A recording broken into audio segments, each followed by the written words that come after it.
बिस्मिल्लाहिर्रहमानिर्रहीम। अस्सलाम वालेकुम स्टूडेंट्स। आज हम लोग अपना PSY 403 का करेंगे लेसन नंबर 18। आज आप लोगों के मिड टर्म का आखिरी लेसन है ये वाला।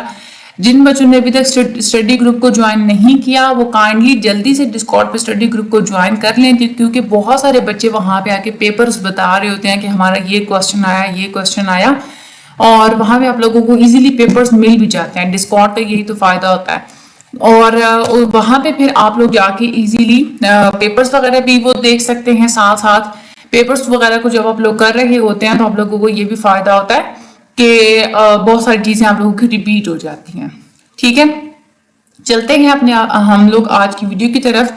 सोशल कॉग्निशन को हम लोग पढ़ेंगे। सोशल कॉग्निशन का क्या मतलब होता है, यानी कि वो तरीका जिसके मुताबिक हम इर्द गिर्द की पूरी सोशल वर्ल्ड को एनालाइज कर रहे होते हैं, रिमेंबर कर रहे होते हैं, याद कर रहे होते हैं और हम सोशल वर्ल्ड से रिलेटेड इंफॉर्मेशन को यूज कर रहे होते हैं। वो सारी की सारी आप लोगों की सोशल कॉग्निशन के अंदर आ जाती है। कॉग्निशन का क्या मतलब होता है, कॉग्निशन में आप लोगों को समझा देती हूँ। पहले दिमागी जितने भी काम होते हैं ना, सोचना, समझना, याद करना, किसी चीज को मेमोराइज करना और फिर 5 साल बाद अगर आप लोगों ने कोई माजी याद करना है तो उसमें जितनी आप लोगों की एफर्ट लगती है वो ये सारे मतलब जो दिमागी जितने भी काम होते हैं ना वो उसको हम लोग बोलते हैं कॉग्निशन। ठीक है, कॉग्निटिव साइकोलॉजी का पूरा एक सब्जेक्ट होता है, पूरी एक ब्रांच होती है, उसमें हम लोग यही सब कुछ देखते हैं। ठीक है, अच्छा जब हम लोग मॉडल पढ़ते हैं सोशल कॉग्निशन की तो इसमें एक्सप्लिसिट कॉग्निशन भी हमारी आ जाती है और हमारी इम्प्लिसिट कॉग्निशन भी आ जाती है। एक्सप्लिसिट कॉग्निशन का क्या मतलब होता है कि हम जानबूझ के जो जजमेंट्स करते हैं, जो हम लोग डिसीजंस लेते हैं, जिसके बारे में हम लोग खुद बाखबर भी होते हैं, वो आप लोगों के होते हैं एक्सप्लिसिट कॉग्निशन। ठीक है, और इम्प्लिसिट कॉग्निशन वो होती है कि आप वो जजमेंट्स या वो डिसीजंस जिसको आप लोग खुद कंट्रोल नहीं कर सकते या ऑटोमेटिकली वो इवेल्युएट हो जाते हैं, उनको हम लोग बोलते हैं इम्प्लिसिट कॉग्निशन। ठीक है, फॉर एग्जाम्पल आप लोगों की जबान से आपने बोलना कुछ और होता है, लफ्ज कोई और निकल जाता है। ठीक है, आप वो जानबूझ के तो नहीं ना आप लोग करते, वो आप लोगों की इम्प्लिसिट कॉग्निशन होती है। अच्छा, आगे हम लोग चलते हैं। हम लोग सोशल इंफॉर्मेशन को कैसे ऑर्गेनाइज करते हैं, कैसे उसको समझते हैं, इस चीज को पहले हम लोग देख लेते हैं। हम लोग लोगों के बारे में जल्दी से एक इम्प्रेशन क्रिएट कर लेते हैं और वो इम्प्रेशन जो हम लोग क्रिएट कर लेते हैं वो बहुत ही थोड़ी सी इंफॉर्मेशन की बुनियाद पे हम लोग कर लेते हैं।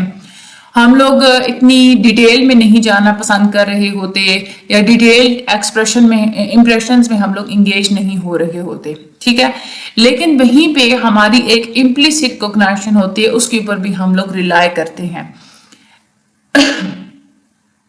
हम लोग क्या करते हैं कि हम इर्द गिर्द दुनिया में मौजूद जितने भी चीजें होती हैं उनको हम लोग कैटेगराइज कर देते हैं। मेंटली तौर पे, दिमागी तौर पे हम लोग ऑब्जेक्ट्स को, इवेंट्स को या आइडियाज वगैरह को हम लोग एक ग्रुप्स की फॉर्म में डाल देते हैं और वो हम लोग तब उन चीजों को एक ग्रुप में डालेंगे जिनकी कॉमन प्रॉपर्टीज होगी, जिनकी प्रॉपर्टीज आपस में मैच करती होंगी। इसको हम लोग बोलते हैं कैटेगरी, या इसी को हम लोग कंसेप्ट्स भी बोलते हैं। कैटेगरीज को कॉग्निशंस का एक बहुत ही बिल्डिंग ब्लॉक समझा जाता है। जब तक आप लोगों को कैटेगरीज नहीं पता होंगी आप लोग नहीं अंदाजा लगा सकते कि ये चीज क्या है। हर चीज को आप लोग उसकी कैटेगरी के हिसाब से ही आइडेंटिफाई करते हैं। फॉर एग्जाम्पल, आप फर्नीचर से रिलेटेड कोई चीज देखते हैं, आप लोगों को फौरन से पता चल जाएगा कि फर्नीचर से रिलेटेड चीज है, उसके डिजाइन से, उसकी लकड़ी की बनी हुई होगी तो उस हिसाब से, क्योंकि आप लोगों का एक कंसेप्ट बनना होगा ना कि फर्नीचर होता क्या है। उसके बाद कैटेगरी की जो मेंबरशिप होती है, हम लोग कोई भी हम लोग जब नई चीज देखते हैं ना तो हम लोग उसको किसी न किसी कैटेगरी की मेंबरशिप असाइन कर देते हैं। हम लोग क्यों असाइन करते हैं? डिफाइंड फीचर्स की बुनियाद पे करते हैं। फॉर एग्जाम्पल, एक एनिमल है जिसकी बॉडी की 3 डिविजन्स हैं, उसकी 6 टांगे हैं, उसका एक्सटर्नल स्केलेटन भी है, उसका रिप्रोडक्टिव सिस्टम भी तेज है, आप लोग कहेंगे कि वो इंसेक्ट की कैटेगरी के अंदर आएगा। ठीक है, और इससे आप लोगों के अंदर ये भी एबिलिटी होती है कि बड़ी से बड़ी ज्यादा अमाउंट में जो इंफॉर्मेशन होती है आप लोग उसको भी इजीली जो है ना वो डील कर सकते हैं। ठीक है, आगे हम लोग चलते हैं सोशल कैटेगराइजेशन। आप लोग ये कैटेगराइजेशन क्या होती है कि हम लोग इस तरह से कैटेगरीज बना लेते हैं, उस तरह से हम लोग कैटेगरीज में मेंबरशिप असाइन करते हैं। सोशल कैटेगराइजेशन क्या होती है कि हम लोग लोगों को ग्रुप्स की फॉर्म में जो क्लासिफाई कर देते हैं उनकी कॉमन एट्रीब्यूट्स की बुनियाद पे, इसको हम लोग बोलते हैं सोशल कैटेगराइजेशन। और ये हम लोग ऐसे सेक्स की बेस पे करेंगे, एज की बेस पे करेंगे या रेस की बेस पे हम लोग उसको करते हैं। और भी बहुत सारे रीजंस होते हैं, एवोल्यूशनरी, सोशो कल्चरल रीजंस वगैरह भी होते हैं। लेकिन बहुत सारी ऐसी कैटेगरीज होती हैं जिसकी कोई वेल डिफाइंड बाउंड्रीज नहीं होती और उनको हम लोग किसी एक क्लासिफिकेशन सिस्टम के अंदर फिट नहीं कर सकते। कैटेगरी का मतलब क्या होता है?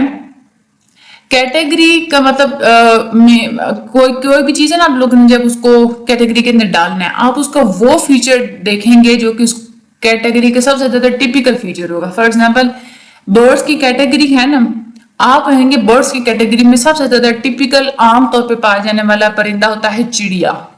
तो जब भी आप लोग कोई नई चीज देखेंगे, आप लोगों ने जब ये सोचना है कि हम लोग उसको बर्ड की कैटेगरी के अंदर डालेंगे ना डालें, तो आप लोग उसको लाशुई तौर पे उस चिड़िया के साथ आप लोग कंपेयर करना शुरू कर देंगे। अब वो चिड़िया क्या है? वो अपने बर्ड की कैटेगरी की एक प्रोटोटाइप है।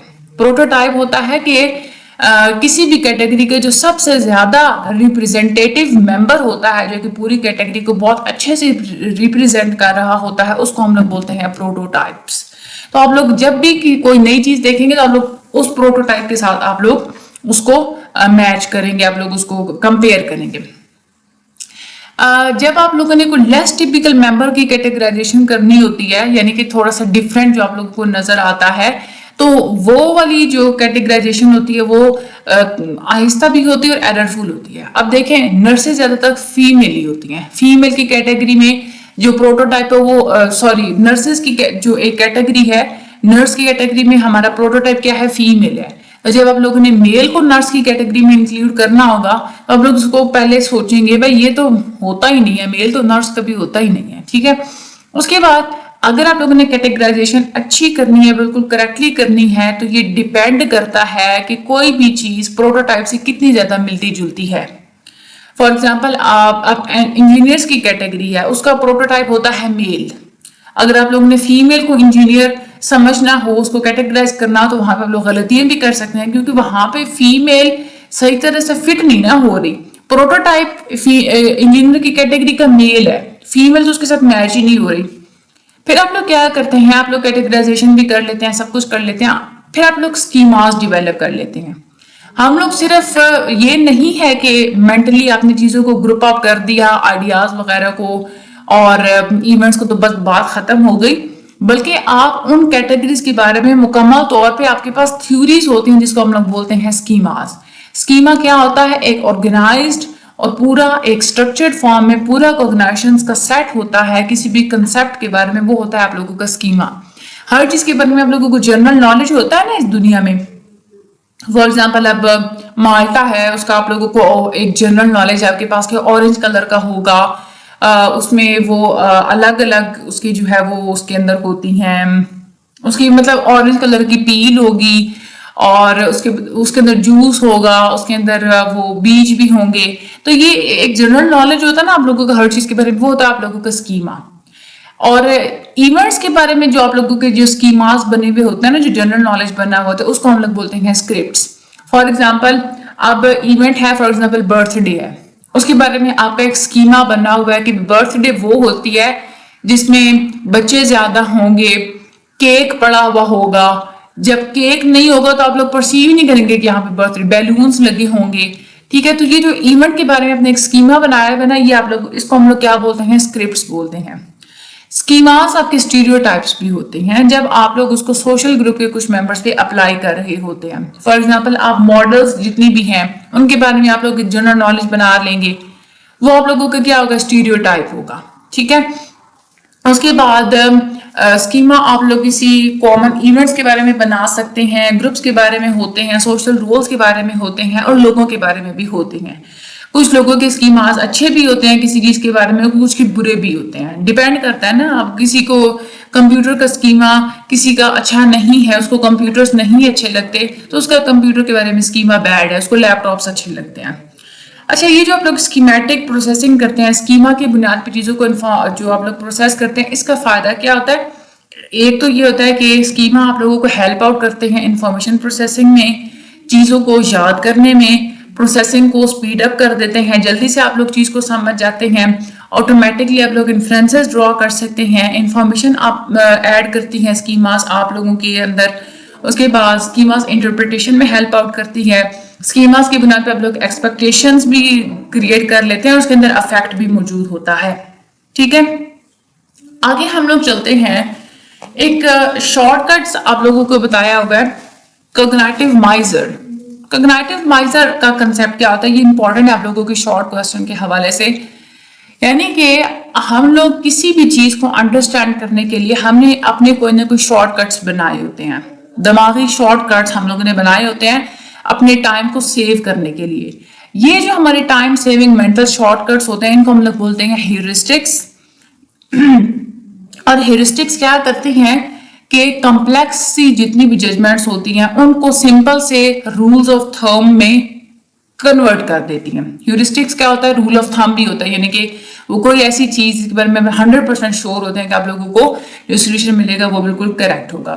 کوگنیٹو مائزر کو استعمال کرنے کا کیا فائدہ ہوتا ہے کہ آپ لوگ جلدی سے سوشل ججمنٹس کر لیتے ہیں اور اس کے اندر ایکوریسی بھی موجود ہوتی ہے، کوئک ہوتی ہے، ایزی ہوتی ہے، لیکن اس سے آپ لوگ بائیسڈ انفارمیشن پروسیسنگ بھی کر سکتے ہیں. جو چیز آپ لوگوں کو پسند ہوگی آپ اپنی پسند یا ناپسند کی بنیاد پہ آپ لوگ چیزوں کو سمجھے کہ آپ لوگ پرسیپٹ کریں گے.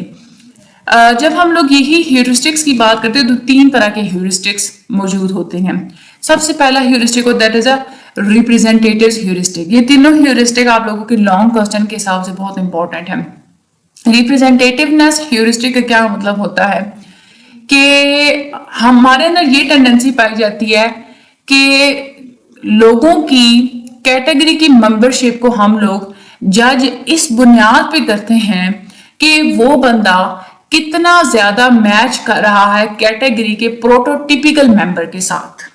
ٹھیک ہے، یعنی کہ جو ہر کیٹیگری کے جو پروٹوٹائپ ہوتا ہے نا اس پروٹوٹائپ کے ساتھ انسان یا کوئی بھی چیز کتنی زیادہ کلوزلی میچ کر رہی ہے، اس کو ہم لوگ بولتے ہیں ریپرزینٹیٹیونیس ہیورسٹک. ٹھیک ہے، اس میں آپ لوگ بیس ریٹس کی طرف جاتے ہیں. پرسنل ڈسکرپشنز ورسز بیس ریٹس کا کیا مطلب ہے؟ اسٹڈی سے یہ بات سامنے آئی ہے. ریسرچ پارٹیسپینٹس جو تھے ان کے سامنے ان کو یہ بتایا گیا کہ جیک نیم کے جو بندے ہیں ان کو 100 لوگوں کے گروپ سے سلیکٹ کیا گیا ہے اور یہ بتایا گیا ہے کہ ان میں سے 30 جو تھے نا وہ انجینئر تھے اور جو 70 تھے کچھ کو یہ کہا گیا تھا کہ جو جیک نام کے جو لوگ تھے نا وہ 30 انجینئر تھے اور باقی جو 70 تھے اور کچھ لوگوں کو یہ کہا گیا کہ نہیں 100 میں سے 70 جو تھے نا وہ انجینئر تھے. ٹھیک ہے، اب اس میں سے آدھے لوگوں کو جیک کی ساری ڈسکرپشن بتائی گئی تھی، جیک کی پرسنالٹی کے بارے میں، جیک ایسا نظر آتا ہے، یہ وہ سارا کچھ. ٹھیک ہے، اس کے بعد ان سے یہ پوچھا گیا تھا کہ آپ بتائیں آپ کی کتنی پروبیبلٹی ہے کہ جیک ایک انجینئر ہوگا. ٹھیک ہے، اب وہاں پہ جو پارٹیسپینٹس ہیں ان کو when participants received only importance related to the base they were more likely to guess that he was an engineer. یعنی کہ اب وہ پارٹیسپینٹ جن کو ایسی انفارمیشن بتائی گئی تھی جو کہ کسی انجینئر کے اندر پائی جاتی ہے جیک کی پرسنالٹی کو بتاتے ہوئے، تو انہوں نے یہ گیس کیا تھا کہ جیک انجینئر ہے. ٹھیک ہے، اور اس کے علاوہ جو ویسے جو ایک پہلے جو انفارمیشن بتائی گئی تھی نا کہ بھائی جیک نام کے جو ہے نا وہ 30 انجینئر تھے اور 70 جو اور آدھے لوگوں کو یہ بتایا گیا اس میں سے 70 انجینئر تھے، انہوں نے اس انفارمیشن کے پاس انہوں نے جو ہے نا وہ انہوں نے ریلائی نہیں کیا تھا، اس کو انہوں نے اگنور کر دیا تھا، بلکہ جیک کی پرسنالٹی ان کو جیسے بتائی گئی تھی اس بیس پہ انہوں نے پرسیو کیا تھا کہ جیک انجینئر ہوگا یا نہیں ہوگا. اس کو ہم لوگ بولتے ہیں بیس ریٹ فیلیسی. ٹھیک ہے، اور اس کے بعد آگے ہمارے پاس آتا ہے اویلیبلٹی ہیورسٹک. یعنی کہ ہمارے اندر یہ ٹینڈنسی پائی جاتی ہے کہ ہم لوگ جج کرتے ہیں کسی بھی چیز کی فریکوینسی یا کسی بھی چیز کی پروبیبلٹی یعنی کہ اس کے تعداد یا کسی بھی ایونٹ کے ہونے کے چانسز کو ہم لوگ جب جج کرتے ہیں تو ان ٹرمز پہ کرتے ہیں کہ اس ایونٹ کے ایگزامپلس کو سوچنا کتنا ایزی ہے. یعنی کہ ایک ایونٹ جب آپ لوگوں کے مائنڈ میں آتا ہے نا تو اس کے بارے میں اگر تو آپ لوگوں کو سوچنا آسان لگتا ہے، اس کے بارے میں ایک मेंटल इमेज बनाना आसान लगता है, तो आपको लगता है कि भाई ये इवेंट ज्यादा हो जाएगा, ये होती है आप लोग, ये इवेंट ज्यादा पाया जाएगा, ये होती है आप लोगों की अवेलेबिलिटी ह्यूरिस्टिक। ये शॉर्ट के हिसाब से आप लोगों को इम्पोर्टेंट नहीं, कुछ छोटा सा है। लोग क्या करते हैं कि सिर्फ कंटेंट पे वो फोकस नहीं करते, लोग ये देखते हैं कि मुख्तलिफ किस्म के बिहेवियर्स को असेस करने में डिफिकल्टी कितनी है, डिफिकल्टी की बुनियाद पे वो देख रहे होते हैं कि कोई किसी भी चीज़ के होने के चांसेस कितने हैं। उसके बाद है हमारे पास anchoring and adjustment heuristic. Anchoring का मतलब ये होता है कि हमारे अंदर ये टेंडेंसी पाई जाती है कि हम लोग इस तरफ बायस्ड होते हैं कि किसी भी चीज़ की जो एक स्टार्टिंग वैल्यू होती है या उसकी जो एंकर वैल्यू होती है उसको यूज करते हुए हम लोग क्वांटिटेटिव जजमेंट्स बना लेते हैं। ठीक है, अब यहाँ पे एक सर्वे स्टडी से ये बात सामने आई है कि लोगों को ये कहा गया, तो उन्होंने क्वेश्चंस का जवाब देना था कि क्या ग्रेटर जो न्यूक्लियर वार जल्दी होने के जो चांसेस हैं वो ग्रेटर देन 1 हैं, वहां पे 10% सिर्फ उसका एक्यूरेट आंसर था। ठीक है, क्यों? यहाँ पे देखें क्वांटिटेटिव जजमेंट्स हम लोग करते हैं, यहाँ पे हम लोग चीज की क्वांटिटी में कम लग रही होती है ना, वहां पे हम लोग जज भी कम सही करते हैं। उसके बाद कुछ लोगों से ये पूछा गया था कि आप हमें ये बताएं कि न्यूक्लियर वार के जल्दी होने के 90% से कम चांसेस हैं, वहां पे लोगों ने जो जवाब दिया था वो 25% एक्यूरेट था। तो एक्यूरेसी किस मैटर में थी जहाँ पे 90% का लफ्ज इस्तेमाल हुआ है। तो ये हमारे अंदर ये टेंडेंसी पाई जाती है कि हम स्टार्टिंग वैल्यू को इस्तेमाल करते हुए हम लोग क्वांटिटेटिव जजमेंट्स बना लेते हैं। ठीक है, ये था आप लोगों का एंकरिंग एंड एडजस्टमेंट ह्यूरिस्टिक। ये इतना सा आप लोगों का ये चैप्टर था। ये थे आप लोगों के मिड टर्म। आप लोगों ने प्रिपरेशन कैसे करनी है कि सारे के सारे आप लोगों ने पहले लेक्चर्स वॉच करने हैं। लेक्चर जब तक वॉच नहीं करेंगे तो आप लोग बेशक हजारों एमसीक्यूज पढ़ ले, हजारों पास फाइल कर ले, उसका कोई फायदा नहीं है। लेक्चर्स को पहले सारे आप लोग वॉच करें। लेक्चर्स वॉच करने के बाद हैंड आउट को आप लोग रीड करें और उसके बाद आप लोग क्विज़ वीडियोस देख लें, बस। उसके अलावा आप लोगों को कुछ भी करने की जरूरत नहीं है। जाके पेपर दे के आ जाइएगा, इंशाल्लाह आप लोगों का बहुत ही अच्छा CGPA आ जाएगा। आप वीडियो को शेयर कर दीजिएगा और चैनल को सब्सक्राइब